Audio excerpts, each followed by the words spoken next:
प्रभु यीशु मसीह के मधुर और मीठे नाम में आज दिनांक 19 मार्च दिन मंगलवार को आप सब श्रोताओं का हम स्वागत करते हैं।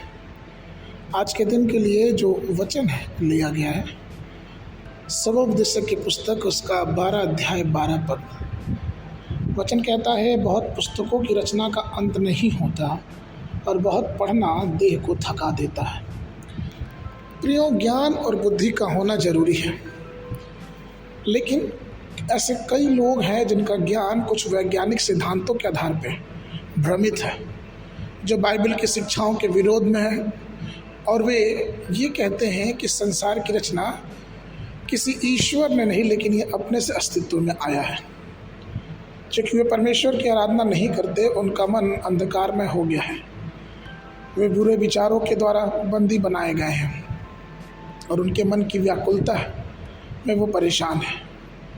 वे लोग हैं जो बिना उत्तर पाए प्रश्न पूछते रहते हैं और अपनी मानवीय बुद्धि से हर प्रकार की बातों को समझने की कोशिश करते हैं। जबकि यशायाह नबी के 55 के 9 पद में वचन कहता है, क्योंकि यहोवा कहता है, मेरे विचार और तुम्हारे विचार एक समान नहीं है, न तुम्हारी गति और मेरी गति एक सी है, क्योंकि मेरी और तुम्हारी गति में और मेरे और तुम्हारे विचार में आकाश और पृथ्वी का अंतर है। प्रिय, हम शिक्षा से बुद्धि और ज्ञान प्राप्त करते हैं, हमारी परिस्थितियों से, हमारे दोस्तों से, हमारी आदतों के माध्यम से और कई प्रकार के द्वारा हम ज्ञान को प्राप्त करते हैं। उदाहरण के लिए, अगर एक व्यापारी को जब ये पता चले कि उसके माल की कीमत में या फिर अर्थात जो भी कार्य वो करता है उसमें अचानक गिरावट आने वाली है, तो वो अपने नुकसान से परेशान होने लगेगा, वह दुख में डूब जाएगा। लेकिन यहीं पे अंतर होता है संसारिक लोगों और परमेश्वर के लोगों में, क्योंकि परमेश्वर के लोग उन सब बातों को देखते हुए भी अपने विश्वास को प्रभु यीशु मसीह पे मजबूत करेंगे, क्योंकि उनको पता है कि फिलिपियों की पत्र उसके 4 के 6 और 7 पद में वचन ये कहता है, किसी बात की चिंता मत करें, परंतु हर एक बात में तुम्हारे निवेदन, प्रार्थना और विनती के द्वारा धन्यवाद के साथ परमेश्वर के सन्मुख उपस्थित किए जाएं, और परमेश्वर की शांति जो सारे समझ से बिल्कुल परे है, मसीह यीशु के द्वारा तुम्हारे हृदय और मन की रक्षा करें। तो यही अंतर होता है। हम एक घटना देखते हैं दूसरा राजा की पुस्तक उसके 7 अध्याय के 6वें पद में कि किस प्रकार से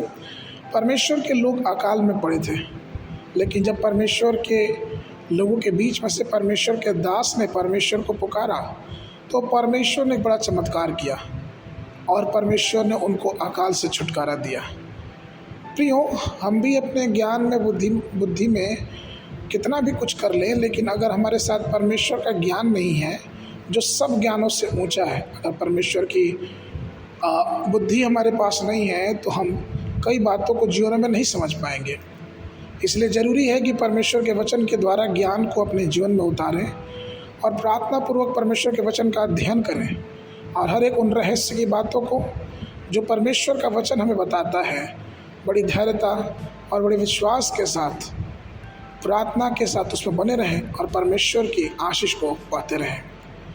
आज के मनन के लिए लूका का सुसमाचार उसका 24 अध्याय 32 पद। उन्होंने आपस में कहा, जब वह मार्ग में हमसे बातें करता था और पवित्र शास्त्र का अर्थ हमें समझाता था, तो क्या हमारे मन में उत्तेजना न उत्पन्न हुई? बाइबल अध्ययन के लिए सुबह के समय यहोशू 1, 2, 3 अध्याय, शाम के समय मरकुस उसका 16 अध्याय। परमेश्वर आप सबको आशीष देवे को